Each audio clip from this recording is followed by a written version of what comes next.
Señor Steven Excel, vicepresidente de la Fundación para la Tecnología de la Información y la Innovación, quien estuvo con nosotros en República Dominicana hace un par de meses.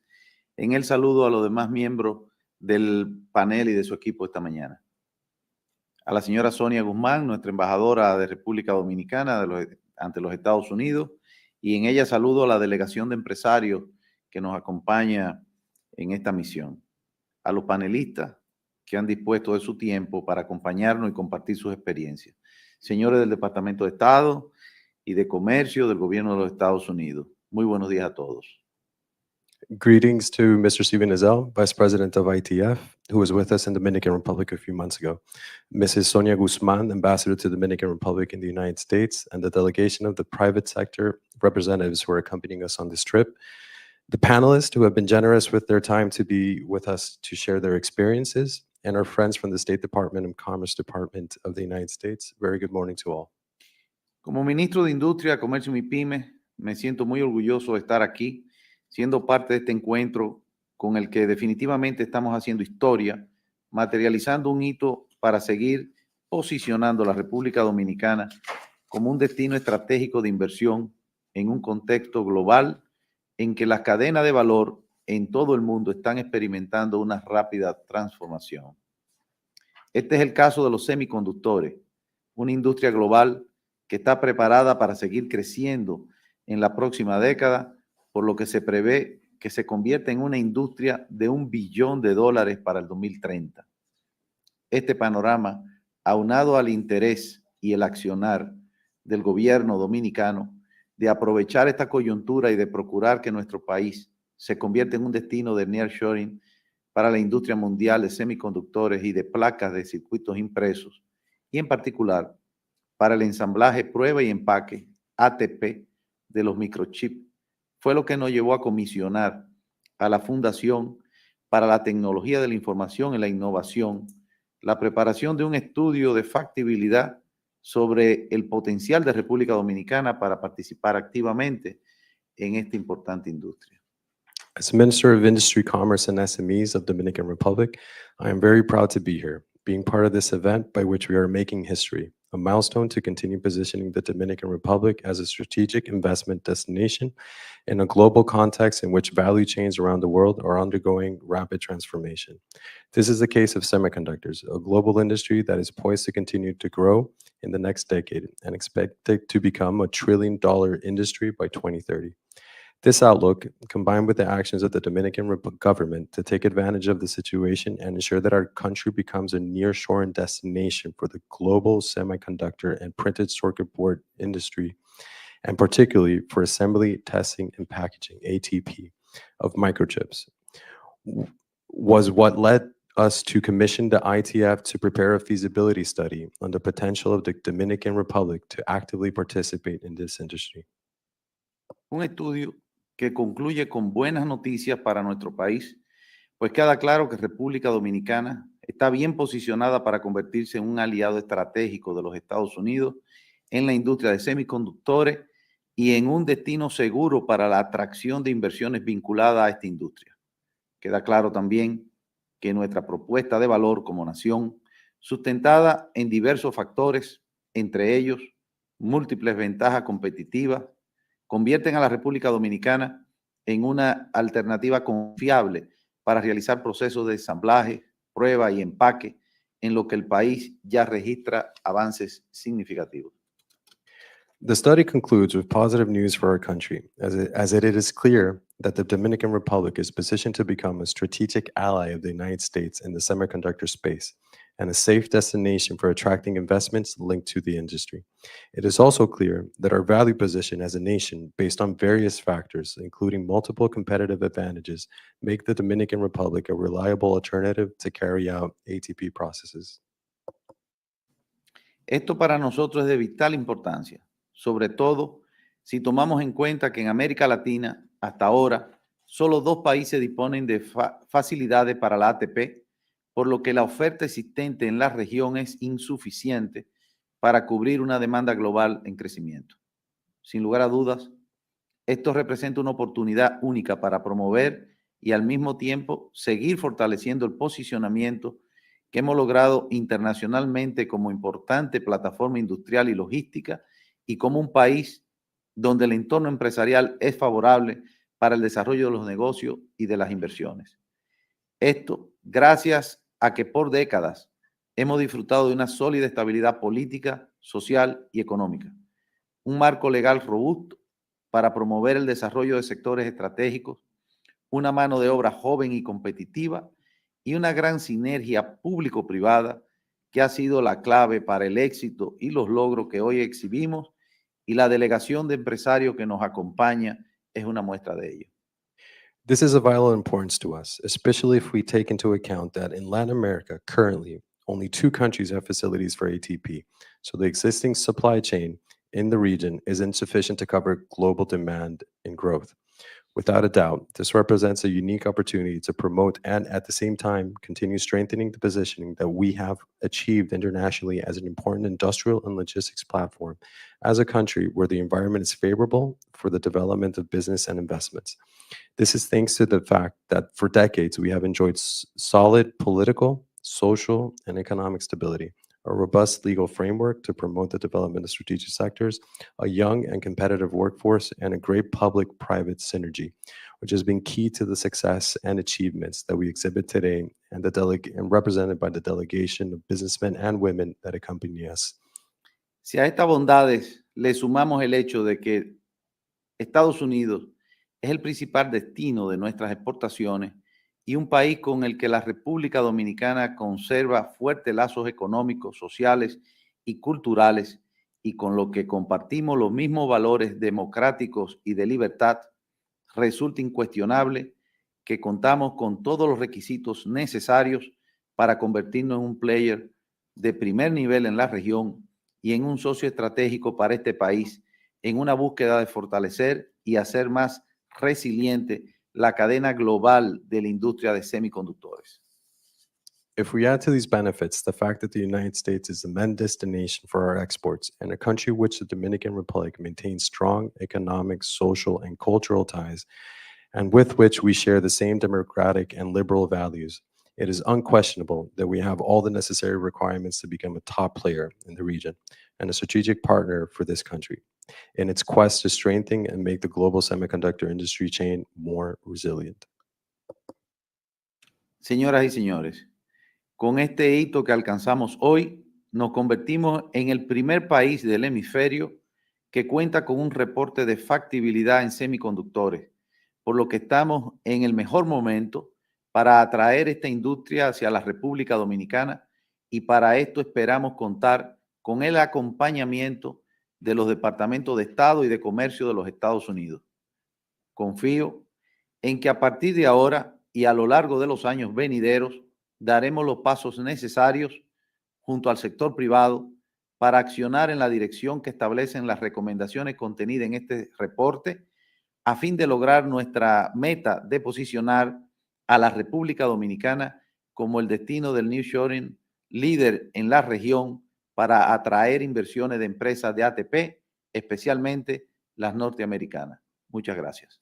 Ladies and gentlemen, with this milestone that we've reached today, we become the first country in the hemisphere that has a feasibility report on semiconductors. So we're in the best moment to attract this industry to the Dominican Republic. And for this, we hope to have a support of the United States Departments of State and Commerce.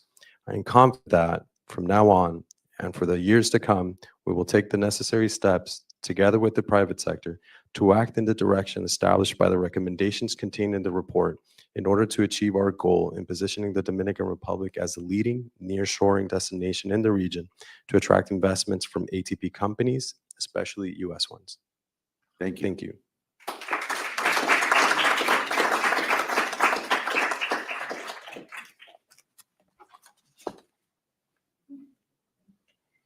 Thank you very much, Minister.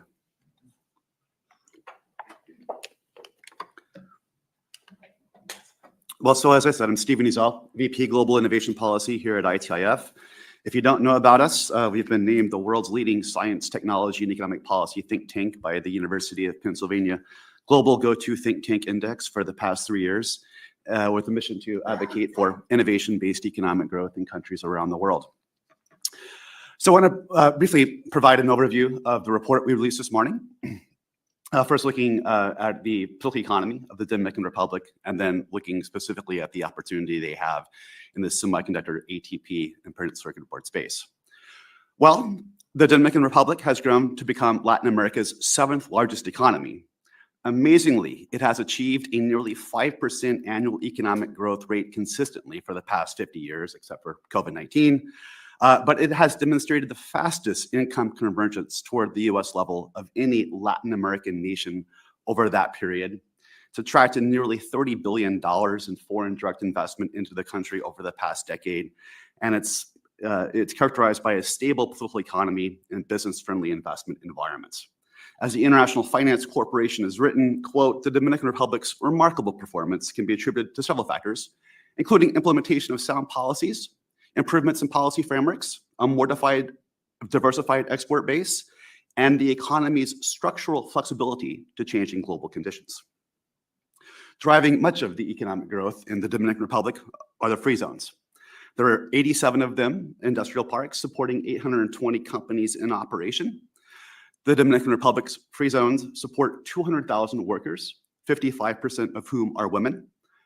The companies produce $8 billion in exports annually and have invested $7.2 billion into the country over the past decade.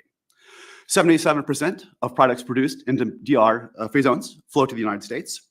Medical devices or instruments are the largest free zone exporter, $2.25 billion a year, followed by electronics. And much of this is enabled by DR's Law 890.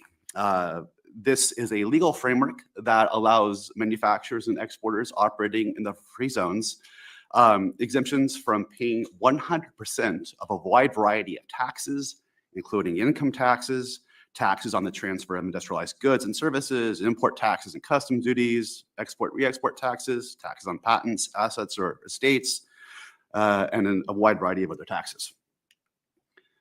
As the minister noted, electronics manufacturers in the free zones have a really significant footprint. There are 25 leading global electronics manufacturers active in DR free zones. 16 of these 25 are subsidiaries of North American companies. Two of the most prominent are Eaton Corporation. We'll hear about them from Chris this morning, as well as Rockwell, Eaton Corporation and Rockwell Automation. Rockwell is a developer of industrial automation, digital transformation technologies. They produce $52 million and 12 million units of goods off the island each year. In total, the electronics manufacturing sector in the DRFZs employ 11,200, that's 6% of free zone employment. Nearly 99% of those exports go to the United States, and currently circuit breakers, cellular phones, and networking gear are the primary exports. Looking at the DR's wider political economy, it should be noted that the country has truly made incredible strides over the past decade in increasing its governance and political economy. The World Bank provides a series of worldwide governance indicators, looking at things like rule of law, regulatory quality, government effectiveness, political stability, et cetera. What you can see here is that the DR scores, especially on rule of law and government effectiveness, have increased markedly over the past decade and now offer some of the strongest scores on these indicators in Latin America. In particular, this has been empowered by the DR's, quote, Bureaucracy Zero program, Bureaucracy Zero, which seeks to enhance public efficiency through clear regulatory frameworks. And since the arrival of the new president, has streamlined 315 procedures across 63 government institutions. In short, the DR appears to be working very hard to really provide a strong environment to ease of doing business in the country. The country is also blessed with an enviable geographic location in the middle of the Caribbean. According to the 2019 Global Competitiveness Index, the country, quote, possesses the top transportation infrastructure in Latin America. The DR ranks second in Latin American in international connectivity by air transport, 8 international airports serving 150 destinations, 12 international airports, excuse me, serving 150 destinations, and ranks third in terms of maritime services and maritime connectivity. NAP del Caribe is one of Latin America's most important network access points, integrating satellite underground cable into a really sophisticated state-of-the-art networking operations center. In terms of energy infrastructure, the country expects to generate 25% of its electricity from renewables by 2025, so it can support clean, efficient, sustainable industrial operations. It's also worked hard on its customs environment. Recently, the DR introduced a program called Dispatch 24 or 24H. This seeks to process cargo containers within 24 hours. Another program called Export Mas allows participating companies to export without a physical inspection process and in a truly digital format. So a very strong customs and logistical environment. I wouldn't have confidence in the DR's ability to play in the semiconductor ATP or PCB space if I didn't think that they had a world-class regime of vocational education training institutes to train their workforce with the advanced skills needed to compete in the microelectronics space. And it's truly, I think, globally impressive program is Infotep. This is the Dominican Republic's National Institute of Professional Technical Training. Essentially, it's got 245 centers around the country, one connected in almost every free zone. And companies fund Infotep by contributing 1% of their monthly payrolls to the program. But they can use 35% of that amount to work with the Infoteps to design customized training programs pertinent and tuned to the specific workforce needs of each company. And the report is replete with examples of medical device companies, electronics manufacturers who sat down with Infotep and designed education programs around near-field communications or kind of advanced electronics. So very impressive. In total, they've trained 700,000 individuals across the country. I should also note another institute of vocational training called ITLA. This is the Las Americas Institute of Technology, which started at the Las Americas Industrial Park, but it's now a technical institute of higher education enrolling 4,500 students per quarter. Also of note is that the Dominican Republic has a very cost-effective manufacturing labor environment. Manufacturing labor costs in Dominican Republic are about half Costa Rica's and even less than China's. And this matters ever more as from 2018 to 2022, labor costs adjusted for productivity rose by 24% in China, 22% in Mexico, and 18% in India. So I think the Dominican Republic offers both a cost competitive labor environment, but with the skills that you need to compete in advanced technology industries. So it'll be no surprise to you all that we're in what some analysts have called the reglobalization moment. According to the consulting firm Kearney, quote, 80% of companies across all industries are now on the path to reshore. UBS issued an investment note in November 2023, which said, quote, 71% of US companies with manufacturing in China are either in the process or planning to shift their operations to other countries. BCG report from earlier this year found that 90% of North American manufacturing executives have moved some of their production and sourcing to different countries over the last 5 years, or will do so in the next 5. In short, the current reorganization of global supply and production chains presents nations with an opportunity to present their unique and new value propositions to companies in a global economy that's organizing in real time. And when we look at the Americas and the United States, with the passage of the $52 billion CHIPS Act, we see new plants going in from Micron, Texas Instruments, Intel, SK Hynix, Samsung. We see an industry, the semiconductor industry, that's $600 billion today should grow to $1 trillion industry by the end of this decade. Hopefully, this will create new opportunities for all of us in the Americas to compete in this industry. And one reason this matters for the United States is that when we bring in imports from Asia, essentially 4% of their content is US value added.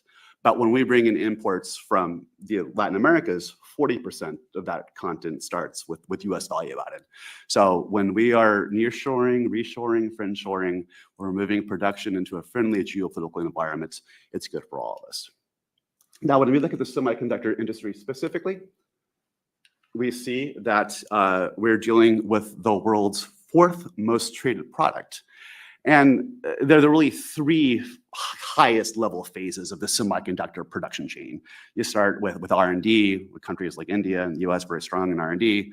Then you go into the wafer fabrication, manufacturing the chip itself. And then you get to what's called ATP, assembly, test, and packaging. So after the wafer is developed, the chips are cut from the silicon wafer, tested for performance, and packaged to protect the chip and allow their integration into finished electronic devices. But what this chart, which Accenture kindly showed, is that in each phase of this production process, there are dozens of countries throughout the world who have that have companies who have developed a comparative advantage to compete in these industries. So it shows that there's tremendous global opportunity for a variety of nations to compete in semiconductor value chains. When we look at ATP specifically, we see that there are two types of ATP companies. Essentially, in the semiconductor world, you have two types of firms. You have these integrated device manufacturers, companies like TI, that have the entire supply chain from the design, the manufacturing, and the ATP of the chip that they do themselves. You have other companies that are fabless foundries. So NVIDIA or Apple designs a chip and they send it to a foundry, which makes it. So anyway, I want to point that out because this is why you see IDM and OSAT as we look at the number of ATP facilities that exist around the world. But the key point that you see here is that China and Taiwan dominate the global ATP footprint. In fact, we only have 65 facilities in North America, and as was mentioned, only 4 in Latin America that are active in ATP. This means we need to get the Americas much more deeply involved in chip ATP activity. But why should the Dominican Republic target this industry? The Dominican Republic, like the United States, like any other country, faces a pressing number of social and economic challenges. Why this particular industry? Well, I think there are several key reasons. First, advanced electronics industries create significant economic and employment multiplier effects. So in the United States, each $1 added to the US economy by electronics manufacturing generates $1.32 in broader economic activity. We look at the semiconductor industry in the US. For every 1 job, it creates 5.7 jobs are created in the downstream economy. So that would be equally true for the Dominican Republic. If you're going to track this sector, you should see significant employment and economic multipliers. More subtly than that, though, semiconductor manufacturing can produce tremendous spillover and learning by doing effects across the rest of the DR's high-tech economy. So you guys may know this famous economist called Ricardo Hausman. And Hausman talks about the product space that exists for companies. And essentially, what he argues is that a country's initial pattern of specialization impacts its ability to expand competitiveness in adjacent industries. So what it's saying is that your current kind of industrial profile is determinative of your ability to expand in other sectors. Why does that matter? Well, because I think the extant electronics manufacturing base that the Dominican Republic already has gives it the springboard to now get into PCB and semiconductor ATP manufacturing activity. And in turn, if it can successfully do that, then downstream, it can get into other sectors like robotics or biopharmaceuticals, or maybe even semiconductor fabrication someday. But not only does learning to manufacture semiconductors produce knowledge spillover effects on the factory floor, it also creates spillover effects in the policymaking environment. And why is that? Well, if you think about manufacturing semiconductors, this is one of the most complex engineering activities humanity undertakes. In fact, I don't know if you guys know this, but when we look at the semiconductor fab, the production lines are so finely designed that they're tied to the gravitational effects of the moon on Earth. The point is, if you want to attract this industry, then the sophistication of your policy-making environment has to be every bit as nuanced, deep, and complex as the sophistication of that manufacturing factory floor. For the reality is that semiconductor companies consider as many as 500 different factors when choosing where to make internationally mobile investment decisions. In other words, nations have become price takers and companies price makers on global markets. So companies shop the world and they say, US, DR, Israel, what do you have to offer us in terms of the best infrastructure, tax policy, access to skilled talent, roads, transport, et cetera. So the point is the DRs or Americas or Arizonas or a province's check marks on these 500 factors have to not only be strong in a check mark, they gotta be better than everybody else's in the world. And for countries that can master that type of policymaking environment, I think that bodes very well for your broader capacity to compete in high-tech industries. So, in summary, what are the key conclusions of the report? The Dominican Republic offers a stable and predictable investment climate and one of the most attractive FDI environments in the Americas.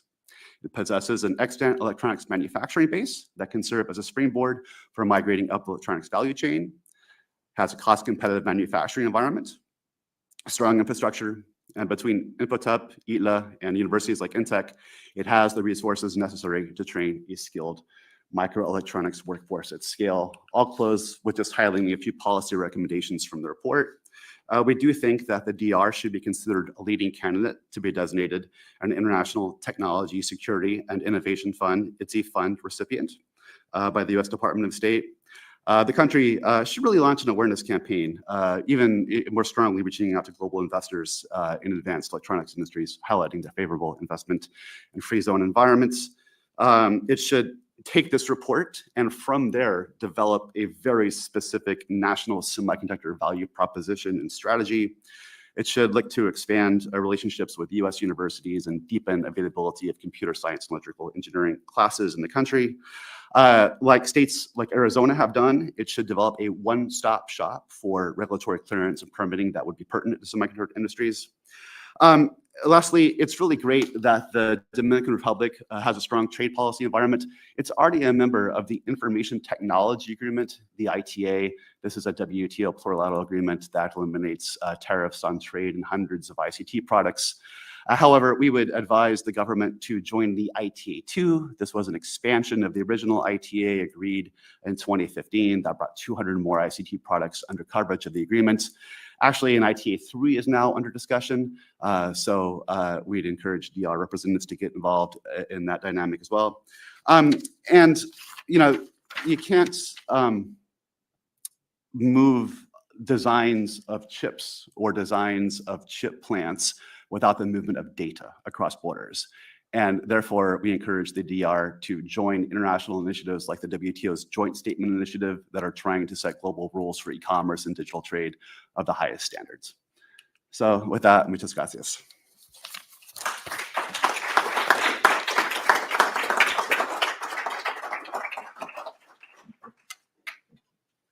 And we'll turn it over to Francis.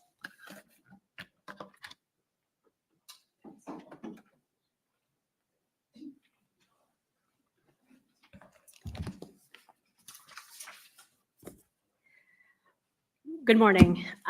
My name is Frances Chang, and I am the Director of International Engagement for the Chips for America office at the U.S. Department of Justice. I'm delighted to be here today to share with you the progress that we have made since the CHIPS and Science Act was signed into law in August 2022, including our vital collaboration with partners and allies to build together a more diverse, secure, and resilient semiconductor supply chain.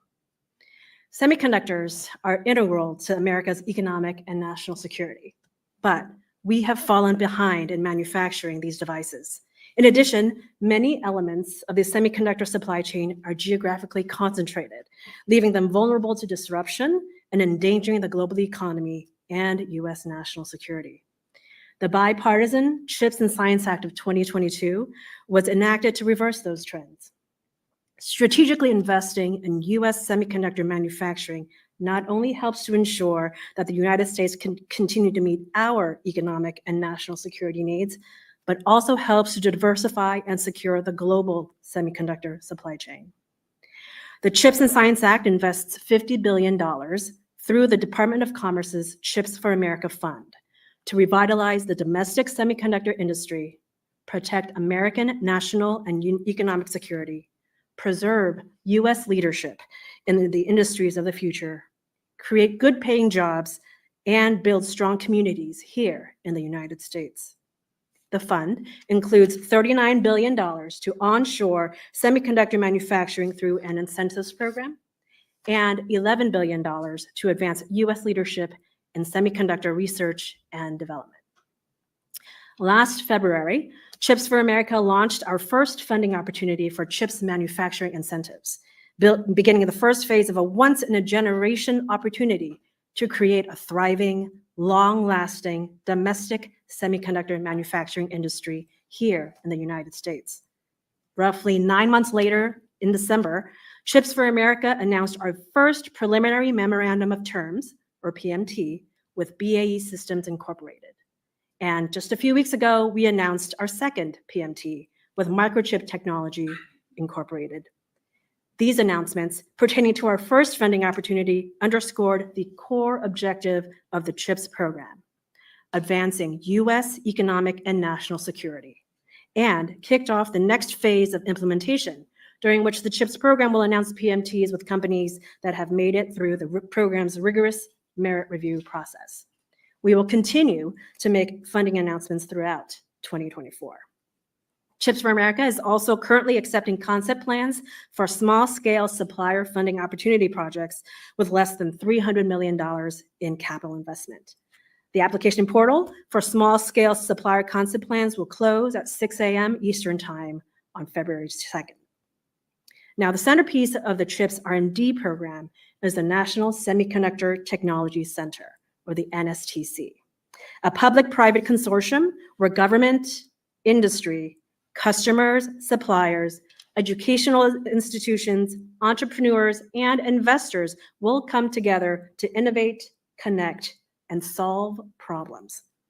The main purpose of the NSTC is to ensure the United States leads the way in the next generation of semiconductors, driving innovation and speeding up the transfer of new technology to the market. The NSTC aims to fulfill the unmet needs of the sector with member services such as access to emerging materials and process technologies, digital assets and design tools, and incubation support for startups. While manufacturing incentives for the CHIPS Act will bring semiconductor back to the United States, a robust R&D ecosystem led by the NSTC will keep it here. In October, the Department of Commerce announced it had reached an initial agreement with a new independent nonprofit called the National Center for the Advancement of Semiconductor Technology, or NatCast. The department expects that NatCast will be the operator of the NSTC once formally established. And 2 weeks ago, NatCast announced that industry veteran Deidre Hanford will serve as the organization's first chief executive officer.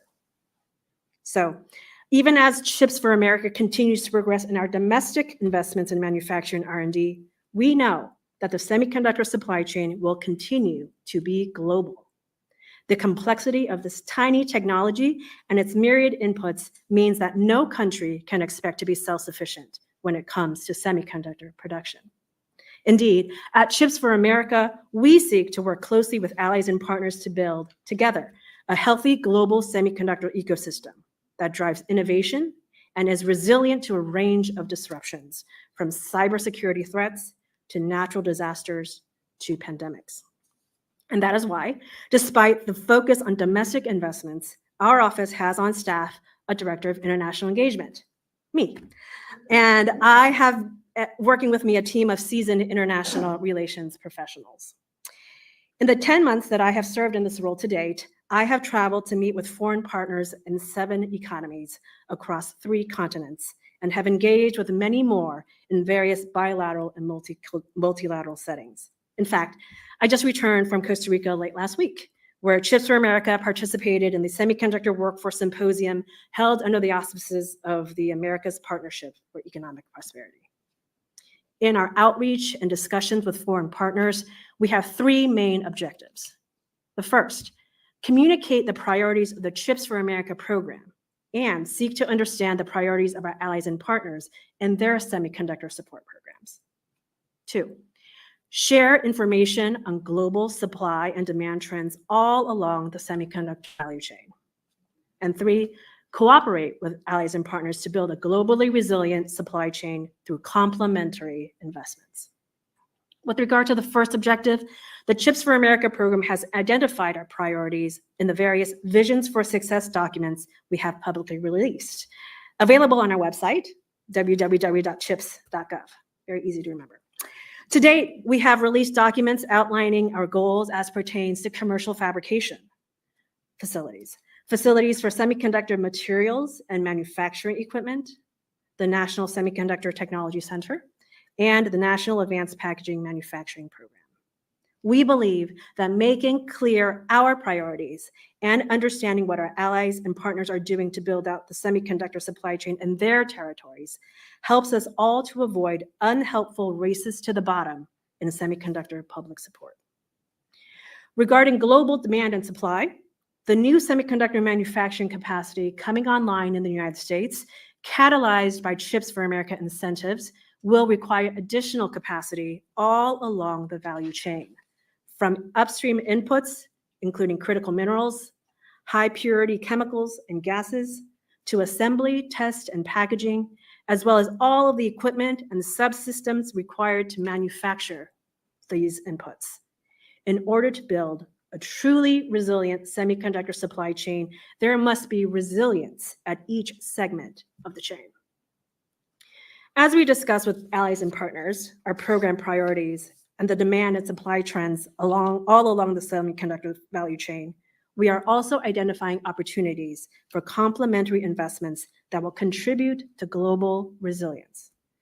There will be segments of the supply chain that Chips for America incentives will not reach, while these same segments might hold great promise of expansion in other parts of the allied ecosystem. Given projected strong global demand for semiconductors for the foreseeable future and the complexity of the manufacturing process, not to mention the multitude of intermediate and final goods that incorporate semiconductors, there is ample opportunity for growth all along this extended semiconductor value chain. The importance of cooperation with our international allies and partners to bolster global resilience in the semiconductor industry cannot be overstated. Geographic diversity in the supply chain is a critical component of resilience. I applaud the efforts of our allies and partners throughout the region, including, of course, our partners in the Dominican Republic, to enhance their business environment and attract private sector investments. Let me conclude by noting how crucial it is that private industry look beyond what has been and is to what could and needs to be in order to increase their supply chain resilience. And I refer to businesses on both the supply and demand side of the semiconductor industry. The companies that make the chips and their inputs, and the companies that buy and incorporate the chips into final consumer products. As much or as little as governments can do to attract private sector investments, supply chains move because customers demand it. While the severe supply chain disruptions of the COVID-19 pandemic are in the rear view, we all forget the lessons of that difficult time at our peril. With the CHIPS Act, the Chips for America program has been given the opportunity and indeed the directive to bring forth a more secure, diverse, and resilient semiconductor supply chain. I look forward to continuing working with our allies and partners to make that a reality. Thank you for your time.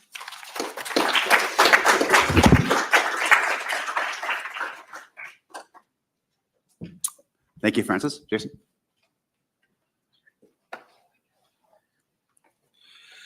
Buenos días a todos. Good morning. Good morning. Buenos días. I'd like to go ahead and thank Stephen and ITIF for inviting me to join today. Ministro Bisono, que gusto verle otra vez. And also great to share this panel with you, Francis. Great comments, as well as Chris and David. Look forward to your comments as well. And I also want to acknowledge La Embajadora Guzman, the Dominican Republic ambassador here in Washington, and the many members of the Dominican Republic private sector who are here as part of this delegation.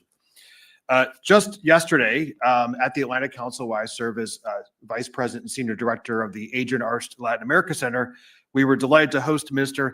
Bisono for a very fruitful discussion with key representatives from the private sector, from the Dominican Republic, and also from Washington, and also followed by a public conversation where I think many of the threads of the minister's opening comments came out yesterday and have again come out today insofar as the dependability of the Dominican Republic as an investment destination. I'm delighted to continue our Caribbean, moving forward, our Caribbean work. We have a Caribbean initiative that I, under the Adrian Arst Latin America Center that I oversee at the Atlantic Council, and joining this report launch. I think the report, Stephen makes a really timely case for the Dominican Republic's potential as a hub for semiconductor and PCB value chains. I assume that most people in this room have already read the report and now have the abridged version from Stephen's summary. But when you've done so, you get a good sense, and I got a good sense when I read the report, of course, knowing the Republic before reading the report, of the country's economic potential and also its unique opportunity to become a major player in global supply chains. But I want to contextualize my comments and the broader debate about nearshoring trends in Latin America and the Caribbean, which will give us a better idea of where actually does the Dominican Republic stand vis-a-vis the rest of the region, especially as it relates to semiconductor nearshoring. First off, there's no doubt that we currently face a window of opportunity to leverage nearshoring trends in the Americas. As companies grow increasingly wary of the risks of relying on single sourcing and far-flung supply chains, Latin America and the Caribbean has the potential to become a major destination for supply chain relocation. In particular, overall, the region's strategic location and close ties to the US present cost and time-saving opportunities for businesses and consumers in the Western Hemisphere.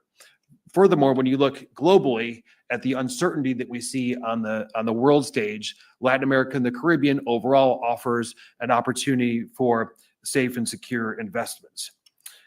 As well, the Inter-American Development Bank shows that nearshoring could add an annual $78 billion in the near and medium term in additional exports of goods and services across the region. So nearshoring is truly a massive opportunity for the region, and it's one that we are looking carefully at the Atlantic Council. In fact, just last December, we launched a nearshoring working group with former senior government officials, trade policy experts, and business leaders from across Central America, Mexico, and also including the Dominican Republic. We launched this group because I saw a real opportunity to do what we're all here trying to do, which is convert the rhetoric of nearshoring actually into reality. And I think as Francis, you noted in your comments, we also need greater resilience in our supply chains. And we can't forget the lessons of the COVID pandemic, because I will tell you something, there will be future disruptions to the supply chains. And so we need that resilience built into our supply chains to protect against further disruptions that we will see at some point in the future.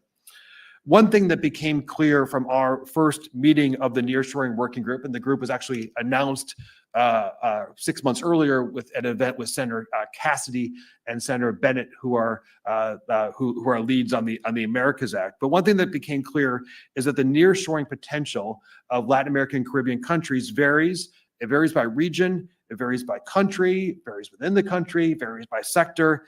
As some countries stand more ready than others to attract nearshoring investment. It's not kind of writ large around the region.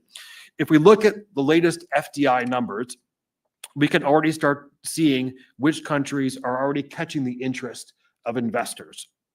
Prominent among them is the Dominican Republic, where FDI has seen a year-on-year increase of 36% and 18% between 2020 and 2022, making the country the largest recipient of FDI in Central America and the Caribbean.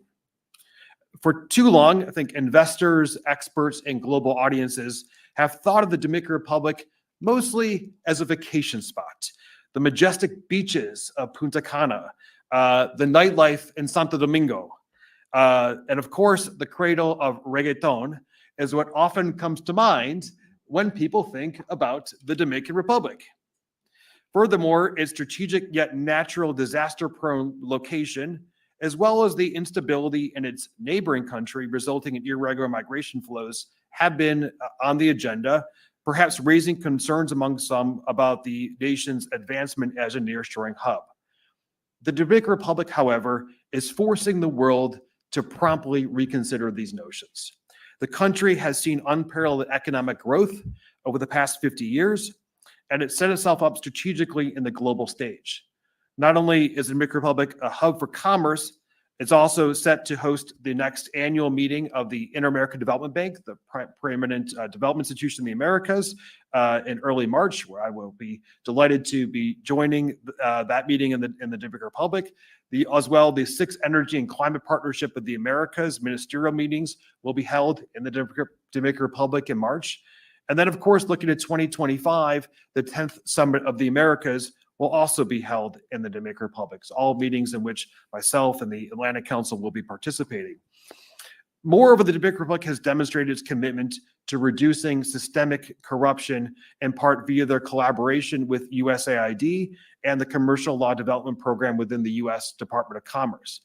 Together, the Dominican and U.S. governments have rolled out programs to train public procurement staff and also shape the legislative reform agenda to increase transparency, accountability, and also inclusivity in the procurement process. President Abinader himself has been recognized for his commitment and actions to improve transparency throughout the procurement processes. The Dominican Republic, in addition to that, has also become a champion of democratic stability. It's one of the member countries of the Alliance for Development and Democracy, one of 4 countries, and will actually be hosting next month, Minister, the next meeting of the ADD. It's also cultivating a reputation as an optimal destination for foreign investment. As referenced, the Dominican Republic is a member of the America's Partnership for Economic Prosperity that was rolled out here in Washington in November, and where we at the Atlantic Council were pleased to host the welcome dinner for the Leader Summit of the APEP.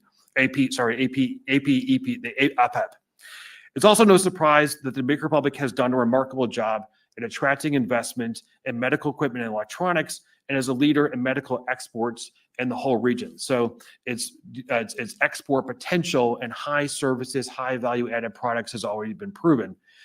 As well, the Dominican Republic's political stability, the existence of numerous free trade zones, Stephen mentioned those 87 zones at the beginning, and also a cost competitive labor force are some of the crucial factors also identified that in this report that have made the DR a successful case study in attracting new investment. The country's deep commercial ties with the rest of the Central America and the U.S. through CAFTA DR further accentuates this leverage. Once the capital of the West Indies, the first permanent establishment of the New World, the Dominican Republic has an opportunity to once more be the sailing point for a brand new world of innovation. This, in many ways, is and can be the decade of the Dominican Republic. Tying it back to semiconductors, this set of factors are also the ones that make the DR stand out in the competition to attract this type of investment. Attracting semiconductor investment, of course, is an ambitious bet, but I think it's also one where the Dominican Republic doesn't operate in a vacuum. Other countries in the region will also try and continue to try to attract semiconductor manufacturers. This report correctly identifies human capital, oftentimes as a main roadblock to attracting this type of investment. And in my opinion, the capacity to enhance the skills of workers will potentially be the defining differentiating factor in the competition to attract semiconductor investment. As Stephen noted, the Dominican Republic has made important strides in educating its workforce. Our nearshoring working group members, also looking regionally, have identified a shortage of skilled labor as a cross-cutting challenge across the region. So all the more important the education strides that have been taken and continue to be taken, and the need for continued focus on those strides moving forward in the Dominican Republic. With semiconductor manufacturing also being so specialized, whether in PCB or ATP plants, it's continued to ensure there's minimal gap. There always will be some gap, but that there's minimal gap between what academic institutions are offering and what businesses are demanding for their labor force. An important tool that has remained historically underutilized across the region is the building out of vocational education programs or technical education. Vocational programs provide the ability to respond fast and also provide flexibility to labor market needs, and are proven to have high graduation rates as well as labor market outcomes across the region writ large. Also, generally speaking, across the Latin American Caribbean region, there's been an underinvestment in these programs and also a trailing of OECD counterparts. So again, important the Dominican Republic's continued focus on education as it moves forward. In summary, I think this is a well-done report. I think that the opportunities are profound that exist in the Dominican Republic, not just in the semiconductor industry, but when you look writ large at the nearshoring trends in the region, you look at the democratic stability in the Dominican Republic. Of course, there'll be presidential elections in May. And when you look at the historically close ties between the Dominican Republic and the U.S. that have only continued to grow over the years. So I'm sure that the report being launched today, backed by the presence, the important presence of Mr. Bissono and other fellow panelists, is a first step and a continued step for the Dominican Republic to be among the main beneficiaries of semiconductor nearshoring. Thank you so much.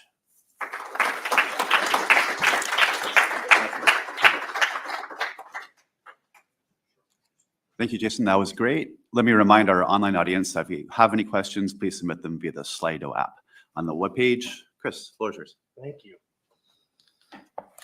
Well, thank you very much. I appreciate the opportunity to be here this morning representing a company that has manufactured in the Dominican Republic for over 40 years. So my role is to give you a little perspective about how that works for Eaton and how that could work in the future for expansion and investment for other industries. I'm Chris Hess. I am the Vice President of Global Public Affairs for Eaton. In my role, I collaborate with all of our businesses and functions to engage with governments around the world on many different initiatives. In the past couple of years, I've been flying all over the world, talking to governments about how we can work together to make investments for mutual interest. So for Eaton, we are an intelligent power management company. We've been in existence for over 100 years. We have specialized in the management of electrical and mechanical power. Recently, in the last decade, we're seeing the convergence of electrification into the mechanical vehicle and so forth. So we are on the cutting edge of providing the solutions that enable the energy transition and digitalization, but also we have 100 years in the automotive and truck sector where we manage power systems on these vehicles and they're becoming more and more electrified. We're seeing increasing demands for our products. So when we discuss about investing capital in expansion and where we want to operate, we have many different criteria that we're trying to satisfy.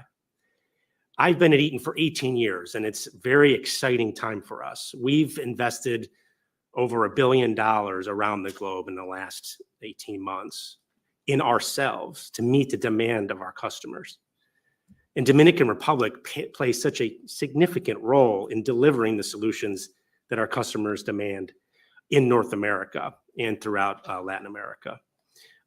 It has been, a fantastic opportunity for me to work with my colleagues there in other jurisdictions where we operate. They're just wonderful, skilled people that are there to help improve their own lives. And when we engage around the world, we're looking to improve the lives of our employees, but also the communities in which we operate. So for us, we're looking for collaboration. So you need that skilled workforce availability. We know that's a challenge around the world. We look for logistics. How close are you to our customers? How is the supply chain? How can we have, basically the ability to be where we need to be and be there, right? And the last one is a framework of government operation that is collaborative, a framework that is efficient for investment in capital. And Dominican Republic checks all these boxes. And I could tell you, as someone who's, you were saying 7 countries and so forth, I might have been in a dozen. And, it's right up there in the global competition. And it is indeed a global competition because as we're trying to reshore and we're operating in this new geopolitical environment, we need resiliency in our operations, but we also need resiliency in the supply chain. So we're on a constant hunt and a constant endeavor to figure out where to do this most efficiently, rationalize what we're doing today. Do we keep doing that?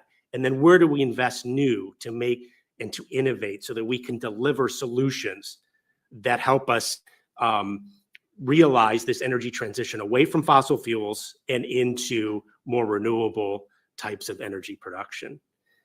Eaton's products manage power from the grid to the substation into buildings like this. We're probably in the basement. We are in the Capitol. We are in mission critical operations such as hospitals and data centers and military installations. Our mobility business is in every truck and car that drives virtually around the world. We're also in an aerospace business that does actuation and motion control and fuel management. And we're almost in every aircraft that flies. So when we go to governments and talk about Eaton, we're not just talking about one operation, we're talking about Eaton, because we're talking about the opportunities to grow with the jurisdictions in which we're going to invest, collaborate so that we can both be successful and meet our mutual goals. We find this in the Dominican Republic for us. When I talk to my colleagues that are there on a daily basis, obviously there are challenges that we're all facing, but they do know that the government of the Dominican Republic is there working and trying to come up with innovative ways to engage and solve these issues. I could speak about Eaton for half an hour, so I thought I had 7 or 8 minutes, but perhaps I could maybe save some time for our discussion where you may have some more specific questions for me. So I'll thank you and appreciate looking forward to that Q&A.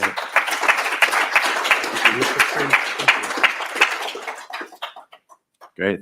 Thank you, Chris. David?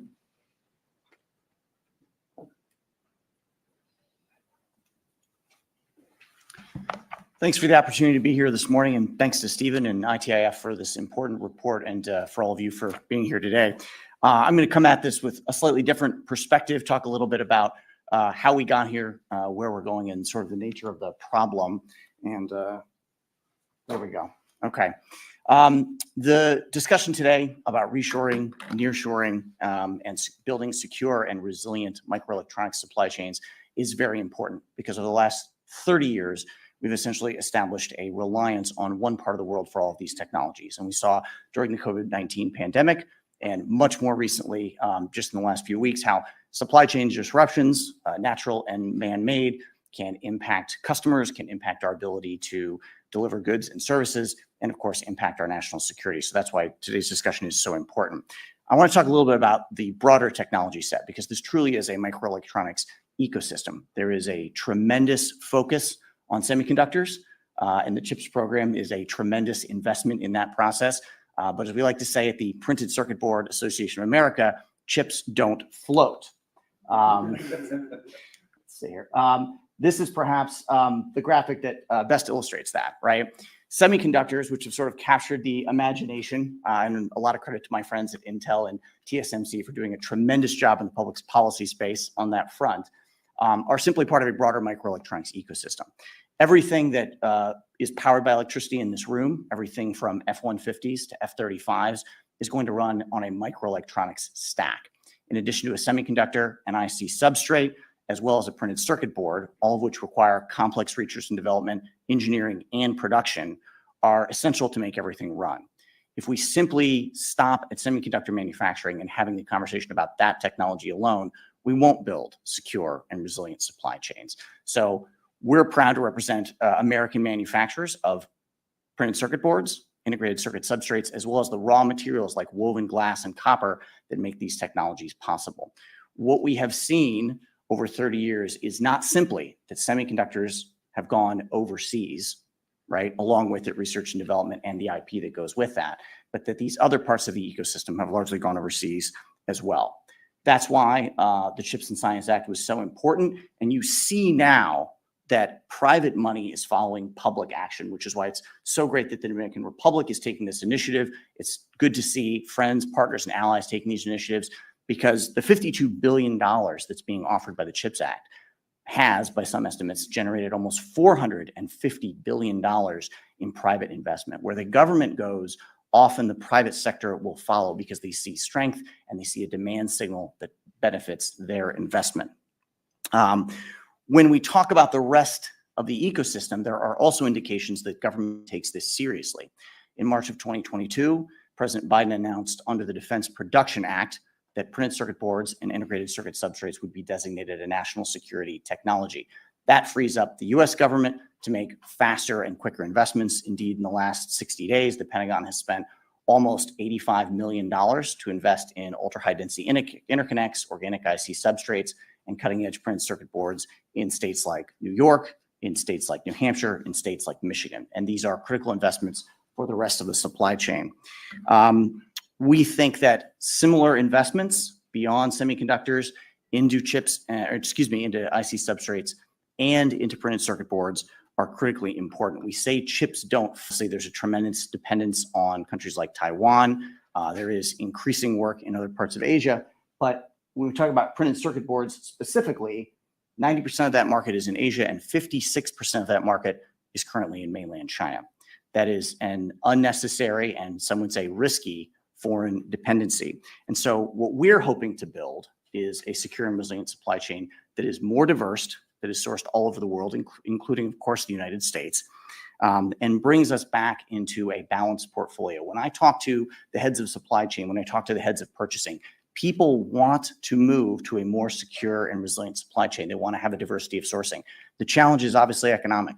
Price is what drove the market to where it is today, and government action and government subsidies, actions like the CHIPS and Science Act, will hopefully bring us back into balance and bring us back into a healthier spot. I should also emphasize that when we see the movement of manufacturing, we're losing something else that's very critical.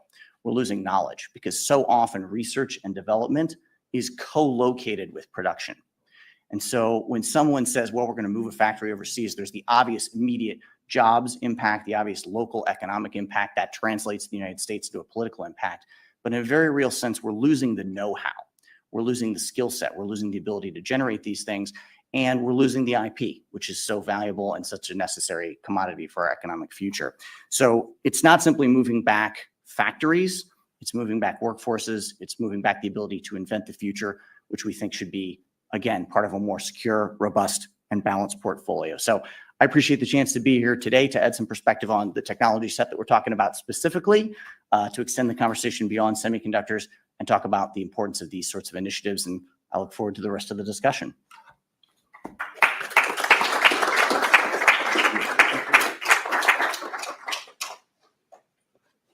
All right. Well, thanks, David, and to our panelists. We've got about 15 minutes, so I want to welcome any questions we might have from our audience this morning. And while you are thinking about your questions, and we do encourage audience participation, but we do have a question online, which maybe I'll combine with the question I had on my own. But the online question is, do you consider the potential for a center of centers for the region to leverage over-replicating and duplicating for a regional value proposition? Which I guess maybe what that question is asking is, you know, how can countries in the Caribbean work collaboratively to collectively increase their competitiveness to support an advanced microelectronics industry? And Jason, maybe you could maybe comment on, you got the nearshoring group working, and you know, and this exists in the U.S. as well, managing the competition versus collaboration question. Well, thanks, Stephen, and I think that's an important question. I think when you look at competition versus collaboration, I think first off, important to look at, as I mentioned briefly in my opening comments, the Dominican Republic's role as part of DR-CAFTA, right? And DR-CAFTA is the free trade agreement that includes a number of Central American countries. But as well, when you look, and I think Stephen, you mentioned this in the report as well, you also the number of commercial agreements that the Dominican Republic has writ large around the world, right? The Dominican Republic's agreement with Europe, for example, right? And others globally. And so I think there is, when you look at the space of the Dominican Republic, a country located in the Caribbean, but part of the trade agreement that includes Central America, there is an opportunity to look at how to better leverage some of the sourcing across the trade agreement. But it really depends on whether there is actually the same opportunities in every country. And as I mentioned in the beginning, you know, nearshoring really depends on the individual country, the individual sector, and even regions within the country. So while there could be an opportunity to better kind of co-locate nearshoring writ large with neighbors. It partly depends on the trade agreements that are already in place, and it also depends partly on the value added, the comparative advantage that neighbors would have, or trade partners would have vis-a-vis the Dominican Republic. And so I think that's something interesting to look at. But I do want to reinforce as well the importance of, again, the geographic location of the Dominican Republic, right? And when we talked about the supply chain resilience throughout these conversations, the Dominican Republic, when we will see further disruption of the supply chain, the proximity to the United States makes it so fundamental for some of the nearshoring trends that are seen, but also the potential to avoid disruptions in the supply chain. So I think that geographic proximity is something to continue to lean in on, and an opportunity to further enhance the future of where the semiconductor industry can go. Great. Any other reflections? I can add to that. In our operations, we actually leverage Dominican Republic with Puerto Rico, close proximity, U.S. territory with Dominican Republic. We manufacture components that are used in finishing products in Puerto Rico and then delivered to be incorporated into larger power management systems. So we've been doing that for decades, and it's worked quite well. It's leveraging the capabilities of each jurisdiction and making sure that we're delivering on the promise to our customers. So I think living and breathing, we've got 5,500 employees there in the Dominican Republic and another over 2,000 in Puerto Rico, and they're working together to deliver the 30% of the power management market for North America. So it's quite a story, and it's amazing to see them collaborate and work together to make sure we get done. And we're actually investing more in Dominican Republic because of the increasing demand for those same products. We will do the same in Puerto Rico, I'm sure, eventually. But the actual capabilities there complement each other. We opened a design center in Dominican Republic, Santo Domingo, where they're able to modify, engineer, and innovate our circuit protection devices in Hanai, and we're able to deliver the specifications of our customers. So either it could be the size, or it could be the scope, or the capabilities of that. And they're all using electronics. So from that perspective, while we're not the circuit board manufacturer, we are using electronics. So it is an adjacency that can be leveraged. The ecosystems there are robust, and it does have the ecosystem of a manufacturing powerhouse. So we're delighted to be able to talk about that. Yeah, I got a chance to visit your design center. I understand that the DR team won an international competition to have that design center specifically hosted in the DR. Yes. Well, we compete for everything at Eaton. So our businesses need to put forth the plan, and Dominican Republic won. So first of its kind for us, and it's been going well so far. So I think we have 70 associates there. Good collaboration with the universities and co-ops, and then jobs. And that will only grow as our capabilities grow. Great. Question in the back, if you would just identify yourself. Yep. Carlos Flaquer from the Dominican Republic. Maybe a question that is more focused for Ms. Chang.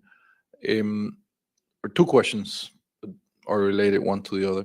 The first one is, in your purview, how soon would you say that we would start seeing the impact of the CHIPS Act? And how soon do you think that these investments that are ongoing right now would impact and shift some of the existing trends and see more of those being here in the US and in the region? And second, I have had the chance to review the CHIPS Act, but I still have the doubt that, and I know it's more focused on national or within the US investments, but if a company is interested in investing some of their production or the ATP component of them outside of the US, would they still be able to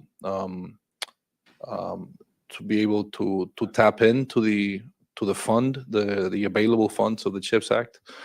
Yep, that's it. Thank you. Thank you for those questions. I'll take the second one first. The Chips and Science Act for the Commerce Department's $39 billion of manufacturing incentives. It's very clear that we can only use those incentives to incentivize facilities built in the United States. So we obviously understand that companies build facilities all over the world, and we think that is great. We want, again, those diverse supply chains. But insofar as CHIPS incentives are concerned, we can only support facilities being built in the United States. As to your first question, I think David here mentioned, we already seeing impact of the CHIPS Act. While we, have made our first two preliminary memorandum of terms with the two companies, and we're still going through due diligence before we start having the money go out the door, companies have already started to shift. And we have seen, companies express interest in coming to the United States and have started to have, shovels in the ground building facilities. And that is not just the big fabs. It's the suppliers to those fabs, what I mentioned in terms of chemical suppliers, critical components. That's because their customers, the big fabs, are coming here. And the customers for their product are saying, I need you close by. I'm going to be having all of this, this capacity coming on board, and I need you nearby so that I can, have access to those critical components. So it's tremendously exciting time. I think we say here in our office, $39 billion, that sounds like a lot. Well, I mean, for those of you who, started to read about it, and I'm still learning as well, it's not much money at all when we're talking about the semiconductor industry. So it is the idea that, there is this drive, this excitement to say, yes, the United States is focused on, creating this resilient supply chain, this resilience, and I think that is the inspiring part of the law. The money, it sounds like a lot to you and me, but when we're thinking about it, it's really just a fraction of what's needed. But even so, private companies have seized to this, this idea that yes, we do need to invest in resilience because what we all experienced in the COVID-19 pandemic, and if you're parents of young children like I am, that was especially difficult. But it's not something I think we want to endure again. There was tremendous damage to so many economies all over the world. So I think we are already seeing the effects of the act, and we will continue, as we proceed on the program side in terms of providing those incentives to companies. Thank you. Yes, sir. Hi, my name is Stephen Puig, also from the Dominican Republic and from the Ad Business Council. First of all, thank you to all the panelists, and also thank you, Stephen. Congratulations on putting together this summary of what the DR could be and is presently in terms of potential chips production. The question I had is, how do we go to the next step? How do we get in front of companies that are in the supply chain that you were just mentioning? How do we get in front of potential investors that might have part of their operations in the DR? What suggestions do you have?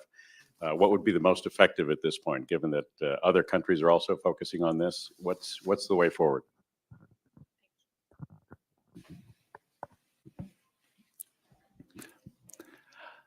Anybody want to take that, or is that for me? I'm happy to Go, jump in Jason. there, Stephen. I think maybe one suggestion would be to look at where the potential investors of the Dominican Republic are located, here across the United States, and frankly, to do a roadshow. And it's great to have these kind of conversations in Washington. Of course, we're being live streamed. And of course, Francis and others, the importance of the U.S. government is critical for, as noted, private investment follows the trend lines that government puts out there. But that's also, I think, critical to look at exactly, go to different cities across the U.S. and sit down and take this report and have these conversations with potential investors that might still think about the Dominican Republic on, beaches and reggaeton, and show the opportunities of investment that exists in the country, right?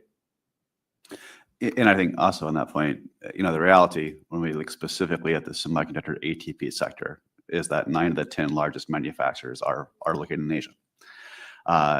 Now we talked about the strength that the DR has in electronics manufacturing. I think it's interesting that, as I said, of the 25 that are there, 16 of the 25 are subs to North America. So I think the DR is really going to have to raise the awareness of its profile in Asia.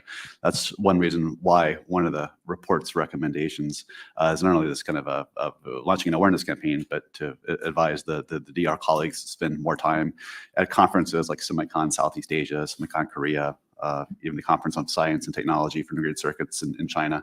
I think part of this has got to be deepening your ties with Asian partners. And that actually leads me to a question I wanted to ask David, which is related. And the same would go for PCB as well, because you said 56% are the production is now in China. But as we look to shift that global footprint, what will be some of the key characteristics that companies will need to put forward to prove that they offer a competitive environment for PCB manufacturing specifically? We face the same workforce challenge that everybody else is talking about. The industry is older, it's graying, and we do not have a sufficient pipeline. So when you talk more broadly about the workforce challenge, I think that falls across the entire spectrum. And so any company that's looking to open PCB manufacturing facilities is going to wonder how they're going to populate those sites and how they're going to have a continuity over not just years, but decades of a workforce that has the technical capabilities. We're going to have to confront this in the United States. We're putting money forth to build facilities, but the workforce challenge is one that's particularly vexing, and I know the administration is tackling it aggressively. Our industry is developing trade programs, is working with colleges and universities to try to produce the next generation. So I think any nation that wants to attract this sort of business has to look to workforce as a key component. I think, Stephen, to extend your question, hopefully for your country, that this represents a starting point that, as I said, you can take forward and build like a specific semiconductor competitive strategy. Certainly, the income tax environment that you offer for the free zones is very attractive, is very competitive.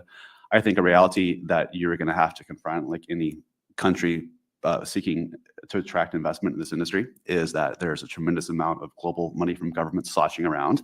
We talked about the $39 billion from the United States, but of course the Europeans have their own CHIPS Act of $39 billion.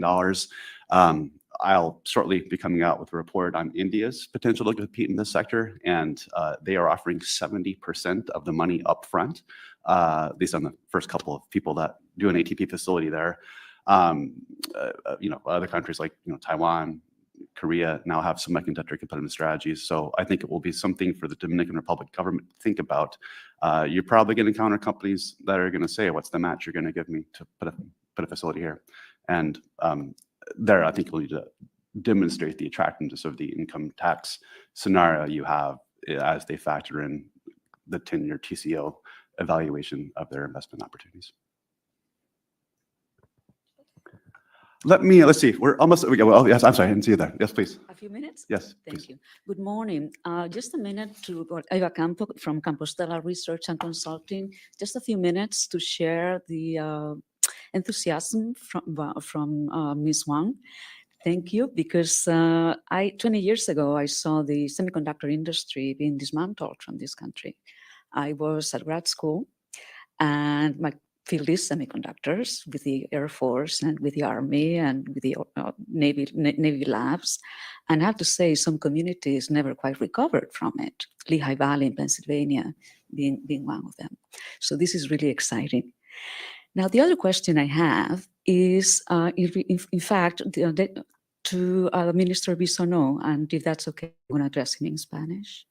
Excelencia, me preguntaba si su gobierno tendría previsto algún tipo de política en ciencia abierta, pero más específicamente en política de datos en cuanto a fabricación. Research data, data for fabrication, for manufacturing, for semiconductors, that clearly is going to define the new wave of manufacturing. Thank you.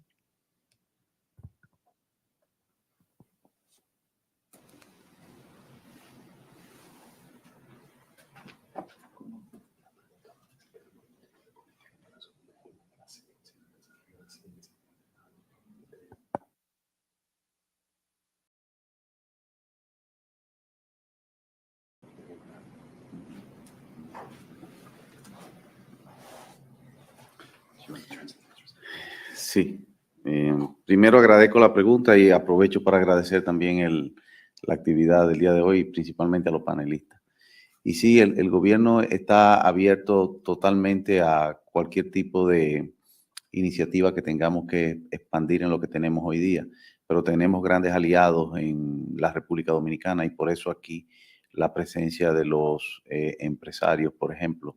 Con nosotros está la presidenta de Educa, que es la parte de educación privada en República Dominicana que tutela y acompaña a la parte de educación en la República Dominicana pública, donde dedicamos un 4% del PIB y estamos en pleno desarrollo. Ya David en su informe hablaba de los diferentes tipos de universidades e institutos tecnológicos que acompañamos a las necesidades de recursos humanos que tenemos y estamos permanentemente programándonos para poder competir y dar respuesta a las necesidades que tenemos en esta inversión que estamos buscando. Y por favor, quizá María Gualesca pueda decir algo más. Just really quickly, the minister it says that the Dominican government is open to any strategy that will help us move forward in this sector, in this new world, and that we're accompanied by a very sophisticated group of private sector representatives, in which Maria Waleska, who will take the floor, is a representative of an organization that focuses on education and workforce development. Thank you. In the Dominican Republic, we already have in place innovation strategy together with the digital strategy. And as a part of those strategies, we have been consider all the data policies that we need to take in place, not only for the digital environment, but certainly for the steps that we need to conduct in terms of the workforce and the skills that we need to work with the different entities, the university, and also the entities that are focused in the development of the skills in the technical programs. If we want to expand in this matter, of course, we can talk a little bit more when we finish. And the report goes more into depth on a number of those institutions, programs like innovation policies that the DR has in place. Well, we're about at time. Let me just ask if any of the panelists would like to make a closing remark. It's not required, but if anybody wants to leave with a closing thought, we'll welcome it. All right. Well, in that case, allow me to say that we will have a Spanish language translation of this report out next week. We'll be sure that that's extended to all of you. Video of this event will be online this afternoon. And I want to thank the Dominican Republic Government Ministry of Commerce for the opportunity to collaborate on this project. I want to thank you all for being here today. And I want to thank our excellent panel, including Minister Bozono, for your remarks. Thank you all very much. Good day.